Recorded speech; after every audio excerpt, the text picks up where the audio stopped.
Hi, Siddharth. Hello. Hi, Dr. Raashid. How are you doing? Good. How are you? I'm also doing well. Also doing well. So thank you for coming on to our webinar. And for the audience here today, I'm going to start off by giving a quick introduction about the series, our guest here today, and then we'll go into the questions. So Dr. Rashid, how does that sound for you? Great. Okay, awesome. So, for all of our viewers here today, our goal is to run an educational show and program for the solar EPC and installer community out there. So, our goal is to bring in technical expertise from a range of domains like business management, in technical installation, commissioning, operations, maintenance, designing a solar plant optimally, and keeping it running. So that's the goal, and this will be a continuous educational program where we'll have a weekly guest, and we'll cover weekly topics so that we can add more value to the industry.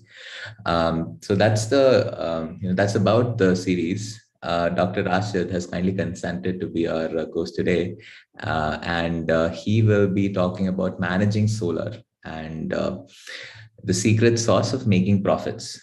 So that's our topic for today. Dr. Rashid, anything that you'd like to share about yourself before we start into the questions? Well, you have said it all, but then please realize that I have a background in industry as well as academia. For about 10 years now, I think 15, I was in industry. Then for 20 years, I've been in academia. So you can expect a good blend of uh, suggestions, prescriptions from both the sides. Okay, awesome. So, Dr. Rashid, let's start off with that. So, like, what's your experience so far with sales consulting for the business industry?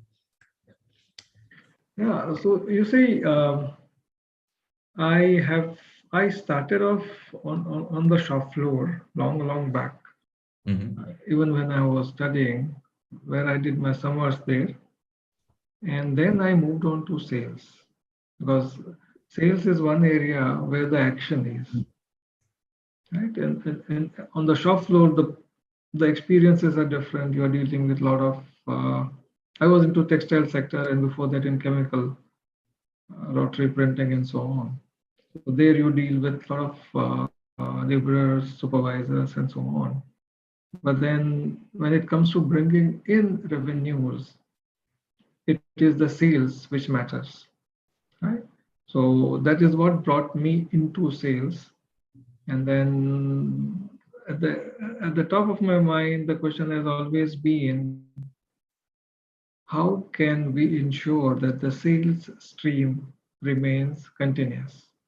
And that is, I believe, the question you people also grapple with. I mean, we have uh, domains like marketing and strategy and so on, but they are all geared towards ensuring that sales revenue come in, cash flows happen. And it is here that a lot of organizations run into either conflicts or turf wars. You have classic cases of production versus marketing, marketing versus salespeople, and so on. Right? And one of the ways out of this kind of a conflict is taking a holistic view. I mean, this is an opportunity. This is an opportunity. What do we do about it? What kind of marketing support is required? What kind of production support is required? What kind of R&D support is required? And that is how you go ahead, right? So that has been my kind of focus of advice, which I give. Not the silos of departments, but processes focused on opportunity at hand. You focus on the opportunity and optimize it. Okay, awesome. So, So let's take that forward. So, what kind of team do you think a solar founder needs while starting a solar business? How should he run the business optimally? How does he ensure that silos are not created, and he creates a strong business with strong fundamentals? Are we like if I'm answered from the perspective of what kind of a solar startup team does a solar startup need, right? So a startup or any entrepreneurial venture will begin with drive of one single person, and obviously when he ends up attracting certain kinds of people to him. Initially, there are people who look for jobs who will join, but then if the match is not there, they might leave. Right? But then eventually people who stay will be the people who share the vision of the founder. Right? So that is one of the important things to remember, that the vision has to be clear and the team which the founder is trying to build around himself should share the vision. Also, there should be the people who are there should be complementary to each other. In the sense, there could be one person who is absolutely sales oriented. You also require analytical people who could be in marketing. You also require people oriented guys, not task oriented, but people oriented. And they should also be there. So that kind of a 360-degree plugging in should be there in the teams. So the idea is not, you do not have mirrors in the organization. Everybody should not be like me. They should share the vision. Yes, if they don't believe in the vision, then there are chances that performance may be suboptimal. But personality wise, competencies wise, they need to be different, complementary to each other. Because this is where most of the organizations have a little problem. You tend to recruit people who are like yourselves. The please operating word is diversity in context of the competencies needed.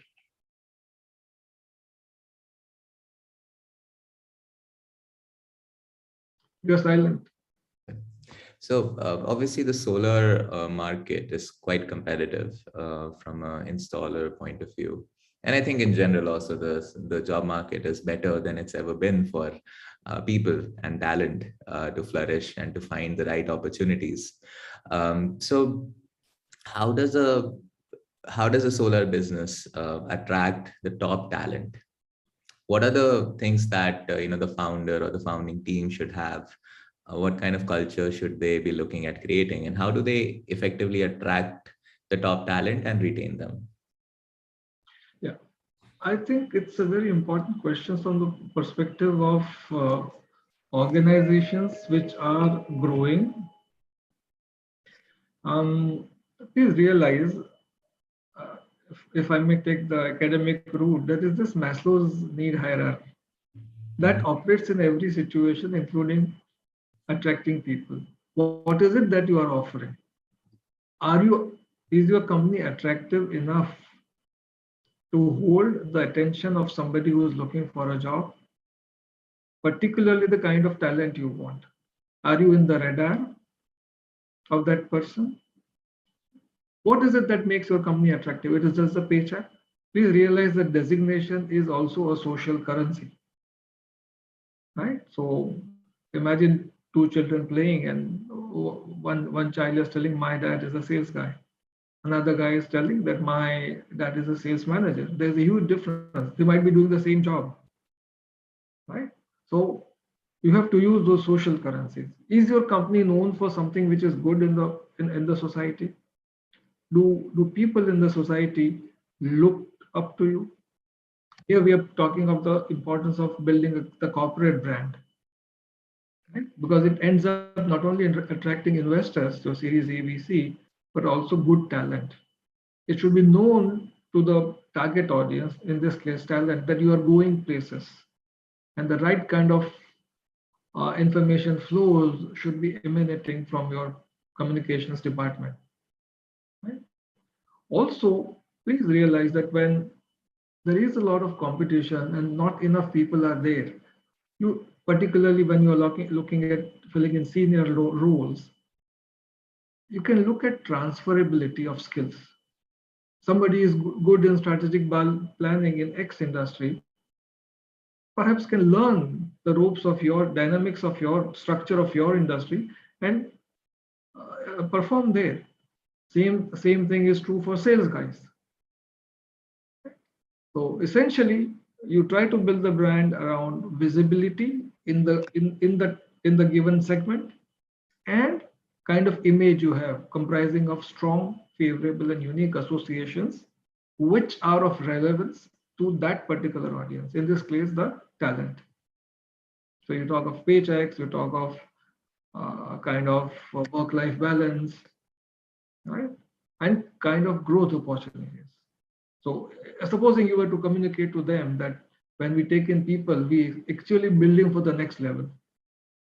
Performance is given. Everybody has to perform, but we are trying to build you for the next level. And say in 10 years' time, this is going to be your career path. The kind of people who will come to you will be different.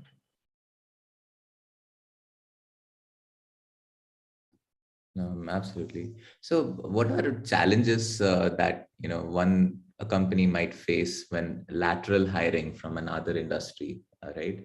And how can we do that better?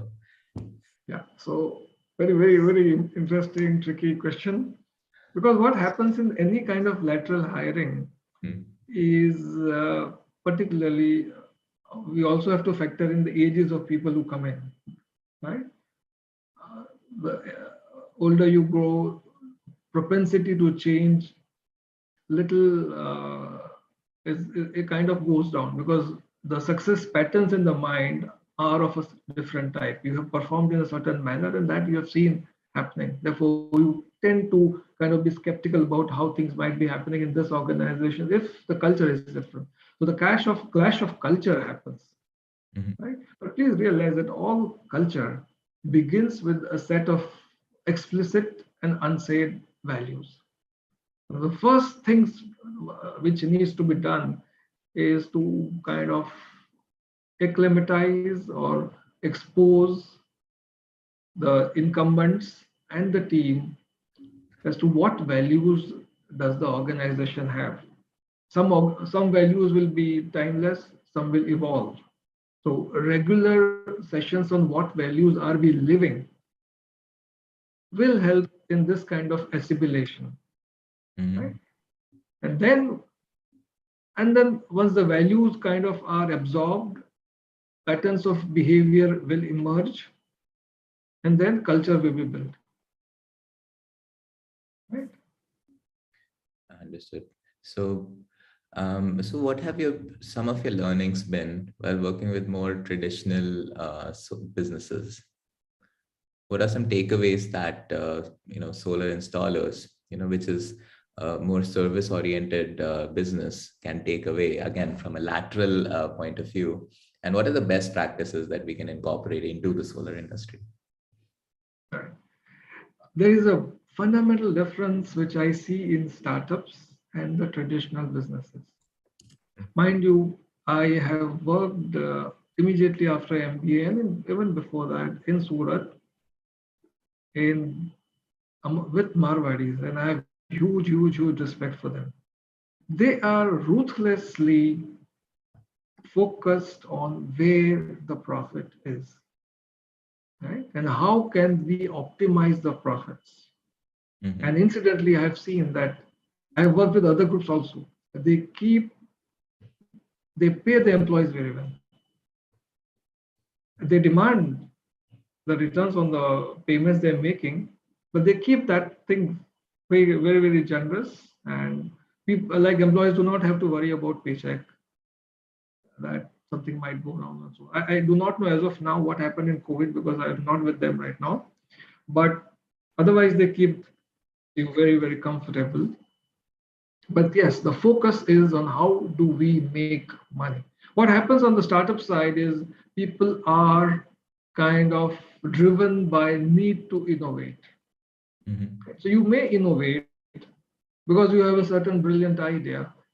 And then once you make the prototype and the product and you launch in the market, you realize that nobody is buying it. As a matter of fact, there was an article in Forbes which says that 90% of the startups fail. And then there is a CB Insights magazine, which listed about 20 reasons why startups fail. Number one reason was no market need. This is a shocker. This guy, a startup guy, innovator, engineer, was a novice. Right? So he came with a brilliant idea. But then there are a lot of people who gave him grants. People gave him seed money. So I see a problem there because they do not know innovation. They will kind of be impressed. Okay, it's a new kind of wheel coming up, right? And when the boy, and you give him 10 lakhs from friends and family, he borrows 15, 20 lakhs more as debt. And then he fails. Number two reason is cash flows. When you start off as a startup business, your balance sheets are weak. Banks will not lend you. And that is where most of the initial introductory and growth phase issues happen. I mean, you have a good idea, demand is also there, but you don't have money to fulfill the orders. And third, a very important point, which I think you asked in certain way right in the beginning, is management of team. There are a lot of founders who cannot manage the team, and therefore either the team disintegrates or the performance of the startup is suboptimal. So understood. But I'll just push a little more into this. Let's say that we're talking about solar EPCs, right? Where the market demand is there. I mean, people want to go solar. It's a matter of convincing them to, understand the opportunity that solar provides, the savings, the environmental impact, and then just so evangelizing the idea, selling it, closing the deal, and then procuring the material, installation, and then maintaining the plant. So the demand is there, right? So if the demand is there, why would a solar installer fail? What are pitfalls that they can be aware of? The demand might be there, but so are how many sellers are there? Lots It of could be a very competitive market, very saturated market. And there the question is no longer just a question of hiring the best sales guy. You need to reflect on the fact that how are you strategically positioned, right?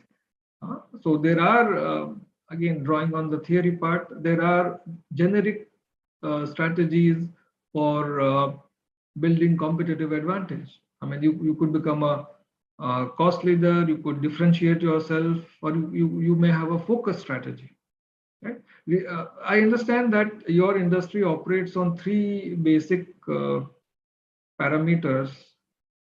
This is point of view of the ultimate buyer who installs the solar. Installation price, compensation rate, and module efficiency. And the related problem is solar power reliability, in the sense what happens when solar intensity is not good enough. So given this, the question is going to be, how will you build your competitive position, or what is known as SCA, sustainable competitive advantage? What does it rest on?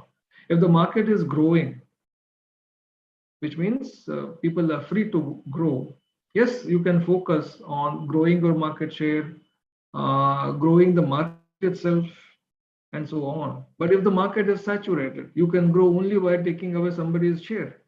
And it's a question of it's what is known as shake out stage, and you can grow only by snatching away somebody's share, or even buying up companies. Or you can focus on and practice what is known as a niche strategy, focus on small segments which nobody is touching because they have specific requirements, and then you could grow there, right? But the key here in all the three situations is going to be understanding your target customer segment very well. It is not that your neighbor is marketing in such a way you will take the same route. You understand your strengths, or you take a See, because a company is an artificial entity as opposed to a natural entity like human beings, you can build competencies, acquire competencies, right? So you have to think in terms of what is going to be the core competence of your organization and build it, right? Understood. So, so just to summarize this, what are the three ways, the three main ways solar business can differentiate themselves in today's competitive market? So the essential three different ways, depending on the size of the organization and the market share you have and the way the market itself is growing, is either you could become a cost leader, which means you have to have a ruthless focus on cost, which also means that even the founders will not have company provided Mercedes for them, right? Because you are talking of cost control at every level. Second is you try and differentiate yourself vis-a-vis other and try to build a competitive advantage for your company, right? So that others cannot enter that particular segment. And third is look at a very narrow range of possible buyers and focus and deeply meet their need so that they are likely to pay premium to you. So these are the three generic strategies which you could follow, and what specifically could be done would only be case to case. Absolutely. Looking at data. Absolutely. Uh, and so let's move over to marketing. So what are the top three timeless marketing principles for any new business or any medium-sized one as well? The first and the only most important marketing rule is understand your customer and understand what he requires. Your job is to ensure that your customer wins. And from there, you plan backwards and create an engine of value delivery. What is strategy all about? It is strategy is all about creating and delivering value to the chosen customer Mm-hmm. better than other competitors and sustain that over a longer horizon. Which means if the needs of the customers is evolving, you also evolve. So that is the first. Second is you have to realize that these days when there's so much of competition, see, cognitive capacity of human beings is limited, right? And there is always people and companies jostling towards getting a piece of that cognitive capacity. Therefore, you must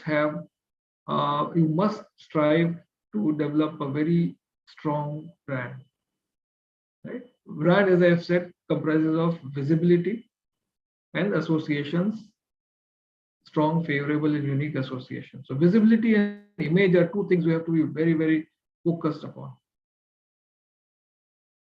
And the third is going to be delivering what you promised to deliver and telling them that you have delivered and keeping in touch with them.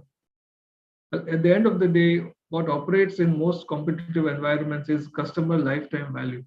Like in your particular case, there is a likelihood of a huge replacement market because more efficient modules are coming.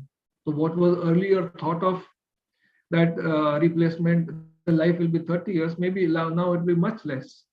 The question is going to be like if you have done that R&D, one of the strategies of developing the market leader, then you will be going after replacement market. Even if I already have solar panels installed somewhere, somebody can come to me and say, look, if you use our panels, these are the advantages. Therefore, you need to replace them. Which kind of to industry as a whole is going to be throwing up this problem of land refills where a lot of discarded panels would be there, and what do you do with them? Mm-hmm. Circularity solutions have to be thought about. So that would be a business opportunity. Can you extract those heavy metals, lead, cadmium, or silver, whatever you use, and create business out of it versus throwing it away? Of course, a regulatory angle will also play a role, that if throwing is allowed, then people will throw it. But then circularity solutions could be one of the offshoots of the kind of opportunity your industry will throw up. Fair enough. So you said the Yeah, number yeah, go ahead. understanding the customer. I think I agree with Yes.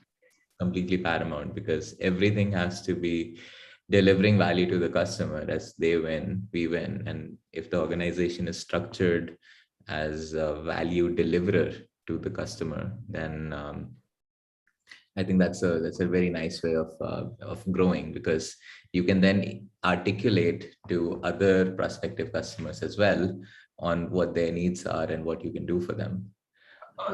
Caution there.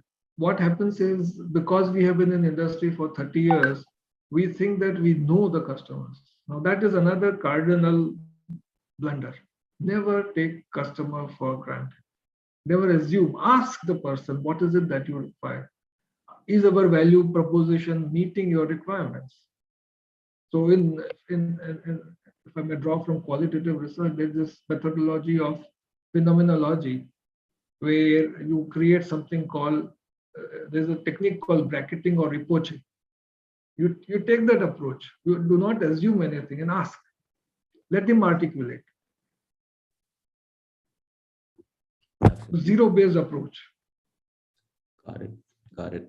And so in solar, since it's a type of market which is incredibly competitive, how does one think about offline advertising and or online advertising for their business, and sort of ensure that customers come to them instead of just it being like a general solar advertisement where they go to the competitors as well. So how should people think about advertising that really drives prospects and customers to them?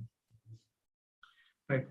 Uh, a little step backwards, because you mentioned that is highly competitive. There is this concept in economics of sunrise industry and sunset industry. Sunrise industry is that industry where average returns are more than returns of all the other industries combined. So when that is there, it's a sunrise industry. And then sunset industry is opposite. And please realize, every sunset industry becomes sunset industry. Industry is a collection of sellers. Market is a collection of buyers. So what is happening here is not new. Right? Whatever is attractive will at one day reach a position. From there it will go downhill because then margins will be under pressure. Right? So perhaps when it started, it was a sunrise industry. It attracted a lot of attention of innovators and engineers. And because precisely of that reason, it becomes competitive, and at some point of time it will become sunset industry, unless industry as a whole innovates and that frontier is changed. Coming to advertisement, how what do we advertise and how? The principle to be followed. See, you have to see advertisement, or for that matter, by advertisement. Let us call it integrated marketing communication. It's a mix of those four tools: advertising, sales promotion, publicity, and personal selling. What are you doing when you use these four tools? You create a knowledge structure. Please realize, brand resides in the mind of the target audience. Through these four communication channels, you are trying to create a knowledge structure in the mind of the target audience, whose cognitive capacity is limited, right? And your goal as a strategist is to make that knowledge structure, which is also known as schema, or let us call it brand schema, rich and positive, because the nodes in the schema have to be close, dense, and rich interconnections between them. The question is, the key question is whether I should advertise in this medium or that. So there's a famous quote, I forgot who said this, but he said that 50% of the advertisement is waste. But the problem is, which 50% nobody knows. Right?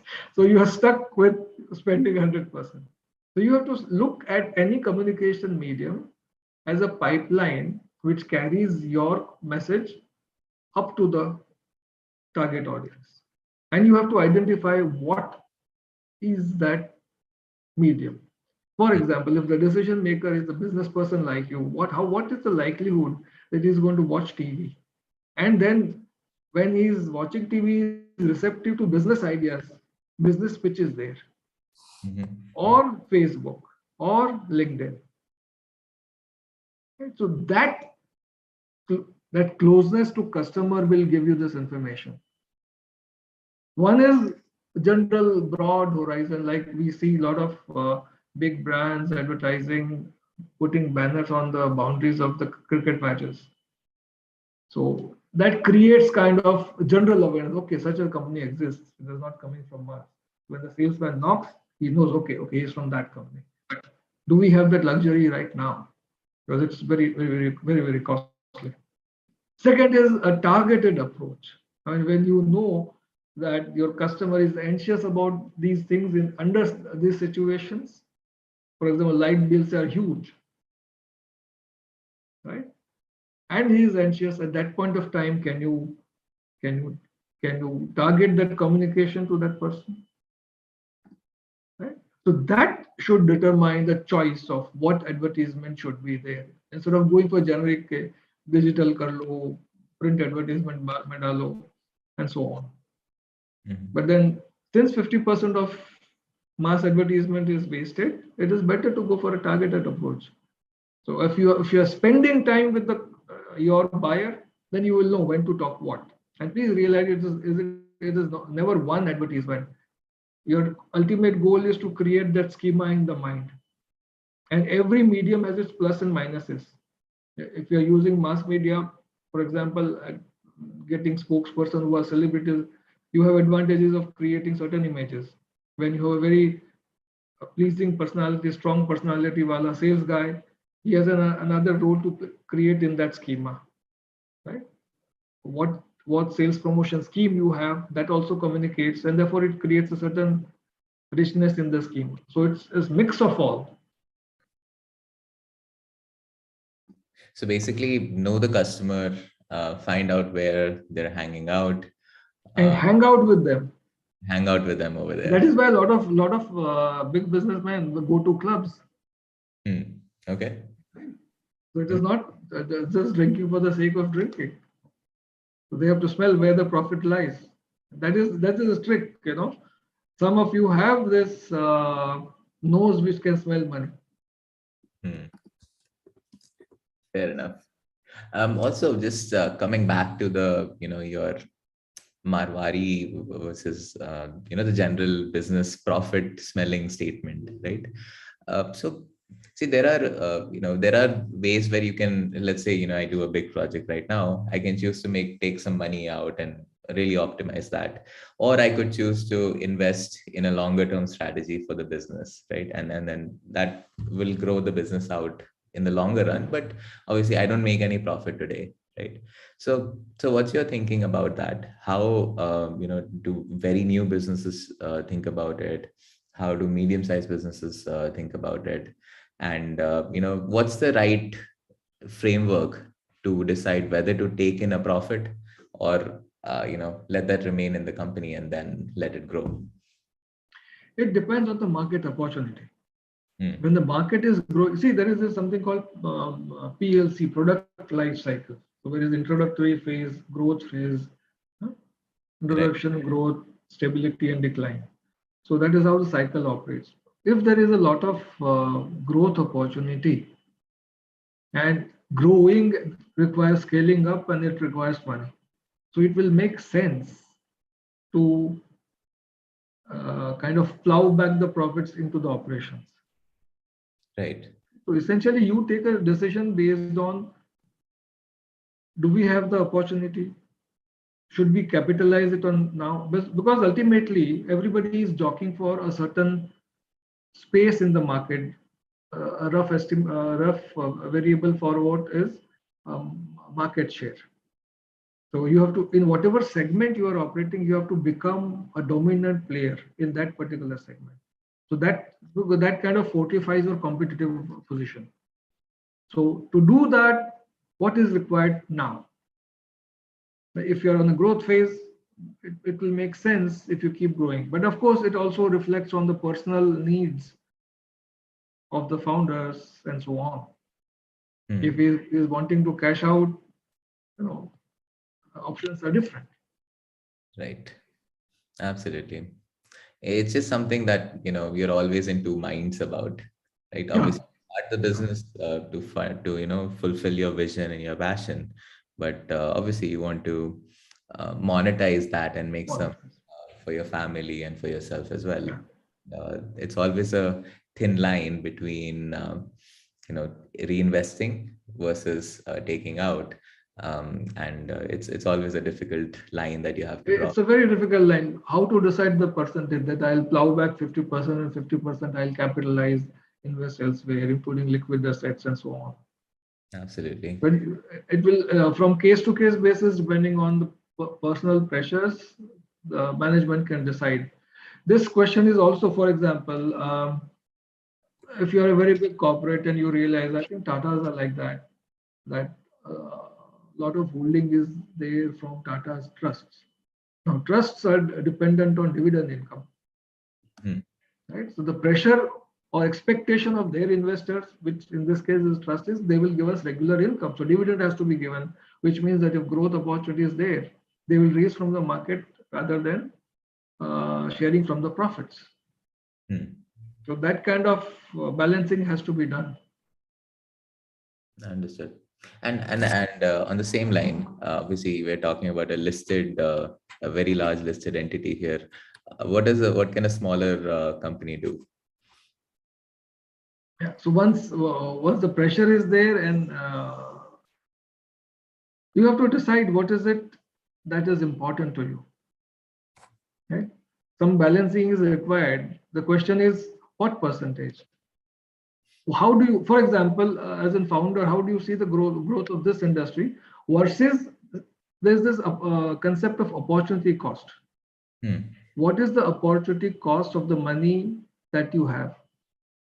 If the returns that you are going to get that on that money is going to be greater in your organization, you would plow back. If it is going to be better in a fixed deposit, you put there. Right? Or absolutely, because as a businessman, solar could be one of the businesses that you have, and you want to diversify into something else. So that is how you decide. Opportunity cost. If you don't invest, or if you don't plow back, or if you don't invest in competing opportunity, what is going to be happening? What will you miss out? And operating word will be, how do we minimize that risk? Sure, absolutely. So also now thinking from a business, we're obviously in the age of technology and digital transformation that gets thrown out a lot. And that's something that's accelerated as COVID has had come along in 2020. I see that, like, for example, in the US, right, nearly every solar company has some type of solar design software and something to manage their operations. Whereas in India, that's still not the case. So it's very few companies here which would actually, think of technology as a way to enhance their business rather than looking at software and technology as a cost center. So, how do we make it? How does the industry sort of think through this better? I mean, obviously, we are more, vested on one side of the argument, but like, what's your view on, how the industry should think? It's going to be, now this is a B2B situation, which will be predominantly operated on the basis of rational decision making. The only irrationality part will be the person interacting with you, because he is also a human being, you are also a human being. So what is the rational argument you have for adoption of software? How is it going to make him earn more profits, ease his operational anxieties? Are you conveying that to the person? Number one. Number two, If he is kind of inclined to consider your option, is the pricing mechanism conducive to for him to make that change? Are you making the pricing and not just the price tag, but the condition, terms and conditions? Is it attractive enough for making him to try your solution, right? So, and it all begins by spending some time with the person, because only then you understand what the anxiety is. Please realize we are a very, very, very polite society. So when you ask for feedback, you always get very polished answers. The reality is you come to face with reality only when you bang your car with the other person's car. Then the truth emanates from the mouth, right? So unless you have that kind of relationship, that truth has started emanating, the only way for you is to bang the car and see, then seek the feedback, right? Absolutely. But, obviously digital transformation is something that has to happen, right? So obviously we can. It's not that. I I have been fat right from my childhood, and I have always known that being fat is bad. Someday I'll have diabetes, and now I have got diabetes. But I never, except for 2 3 days, I have not been able to get up at 4 o'clock and go for a run. I've gone there exactly for 3 days. There was this bulwark. I don't know whether you know this. There was this exercising equipment called bull worker, two cylinders with spring inside, and when you could pull it, push it, and your body would be V-shaped. So I think when I was in 10th or in ninth, I convinced my dad to get me one. And he knew my temperament. Ultimately, he gave it. I used it exactly for 2 days. Mhm. So habits are very difficult to change. Absolutely. It's new for sure. I think Maybe the trick would lie in. I Let me give you one more example. There was this medical store called Ice Cream Wala in Surat, and at that point of time, those Casio calculators were a new thing. Before that, there were no calculators, and there was a father and a son who were manning that Mr. Ice Cream Wala. And the father always, after making the bill of the medicines you have purchased, you will calculate it by hand. And I often ask him, why do you do it? What if this device makes a mistake? mhm. Right? He never trusted the device. He trusted his own mind. So one trick could be if there are younger people in the decision-making unit, you target them, particularly related to the gentleman who was the decision maker. But what happens is when you have made certain successes without using any of this newer technologies, you can and you don't understand the technology, then it is going to be very difficult. Therefore, you target the younger generation. Another way out is you have a very good kind of a platform of Republic of Solar. If you can get those elderly guys sit through this and understand what does the software do for them, it could be in smaller chunks, say 20 minutes, 25 minutes, and he understands what is happening and how this can add to their profit or make their company kind of foolproof. Absolutely. Right. I think this also transcends directly to selling solar, and the benefits of solar, I think, would may be better understood by younger generation, but Yeah. through a similar way of walking them through the benefits in an online fashion, walking through case studies, I think is a really good way of. But you have to understand the anxiety. Like that old gentleman blurted out why he was not using calculator. He said, "This might in typical Gujarati, he said, "Aap bhul kare to, what if this make mistakes?" And it was a Casio calculator which his son had purchased. In those days, it must be expensive, right? So when you understand the anxiety, then you need to talk about why this is reliable. Hmm. Another case could be hypothetical. It is complicated to operate, and he doesn't want to come across as a fool in front of his workers, True. right? Makes sense. Like the textile industry in Surat, particularly dyeing and printing. most of the owners are not technically sound. It is entirely run, the show is run by the printing masters. Printing master is a production cum marketing manager. Right? So they do not even enter. Uh, I mean, they dabble in what is to be done and what not. Sure, sure. So if the master says this particular color we will use from this company, and if supposing the owner insists, okay, you have to buy from X company also, the master will ensure that the batch goes wrong. But in those printing, dyeing and printing plants where the sons are educated, they know that this can be ascertained if we have a lab inside a small lab inside our factory plant where those tests of quality could be done, and they do it like that. Hmm. Right? So they'll do that melting point test, boiling point, color fastness, washing fastness, and so on. Sure, makes sense.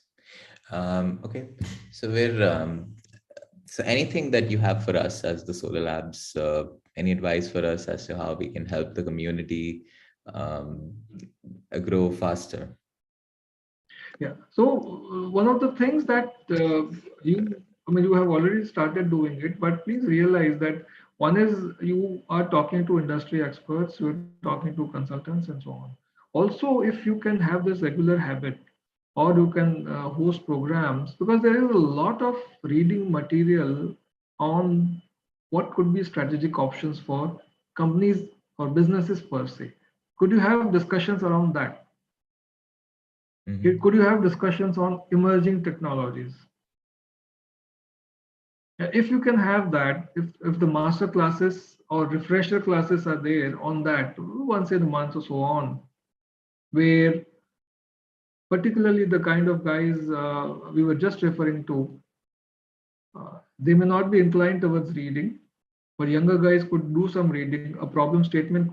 Okay, we are going to be discussing strategic options before our industry, right? And some kind of a note prepared and circulated. And then people will read that note. Some people, elderly people, will speak from experience. Youngsters will do some reading and come. Academicians could come in and then have a proper case discussion. Mm-hmm. Sure, makes sense. And I think I'll come to the last question that's on my list today. So, as a former professor in management and now a management advisor, what parting advice would you give to founders and leaders of businesses? So, at the risk of repeating, first is be close to the customer, spend time with them face to face. Second is going to be read. I mean, this is, I know it sounds thoda sa dakyanusi, but then there is no option. A lot of material is there if you keep yourself abreast. Read, devote at least 15 minutes a day. I'm reminded, this was when I was doing my MBA 88, 90. I think in corporate dossier, ET, there was this article about our Mr. Piramal Healthcare. He Mm-hmm. was then kind of being spoken to about as a takeover tycoon. He had just purchased Crucian brand for 25 crores. So about his habits, it was said that when he retires for the day, like these days, of course, in those days, yes, TV had started penetrating, because just before that there used to be one TV, the entire neighborhood and the entire mohalla would flock to the house. But then there would be some people who have this habit that before they go to the sleep, they read something, they read a novel, etc. He had this habit. When he retires for the day, he takes 2, 3 balance sheets to the bedroom so that he knows what is happening in, and then perhaps he must be strategizing, planning, or whatever later day. So read. And third is network.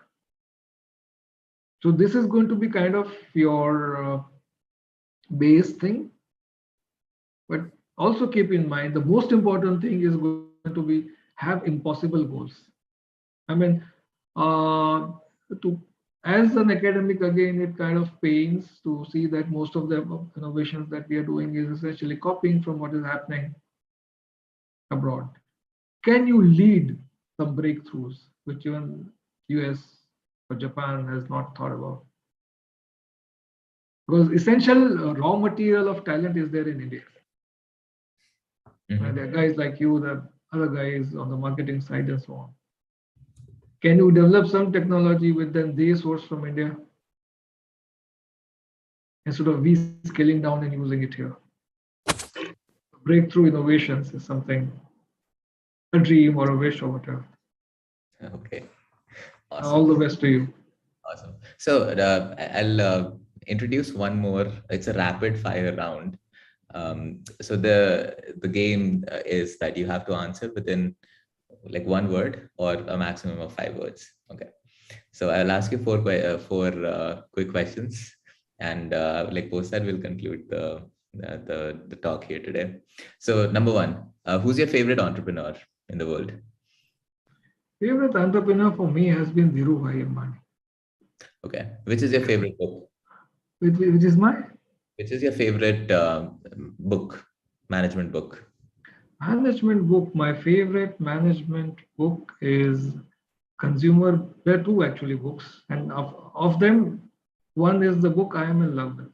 So the both name both the books. One is Consumer Behavior and Marketing Strategy by Professors Peter and Olson, and the second one is Business Marketing Strategy by three Harvard professors, V. Kasturi Rangan, Shapiro, and Moriarty. So when you read business marketing strategy, particularly there are two versions. One is with cases and one is without cases. I'm referring to with cases. Right. You know why Harvard is Harvard when you read that book. Unfortunately, only one edition, no, well, it's out of print actually. But that is one book one could be in love with. Okay, great. Which company are you in awe with? Reliance. Reliance. In What's one? the reason is what Dhirubhai has and why Reliance and Dhirubhai. In one generation, he has done which others have taken. See, wealth grows by generations, right? So he has achieved something which not many people have been able to do in India. Others had the background, like Tatas were rich when they came in. This guy started as a, I think, a petrol pump attendant. That is the story. Hmm. Right? One favorite management principle, one sentence. Be close to the customer. Perfect. Okay. So that concludes my rapid fire. Thank you, Dr. Rashid, for being such a wonderful guest and It was a pleasure, with us. Siddharth. Very good initiative.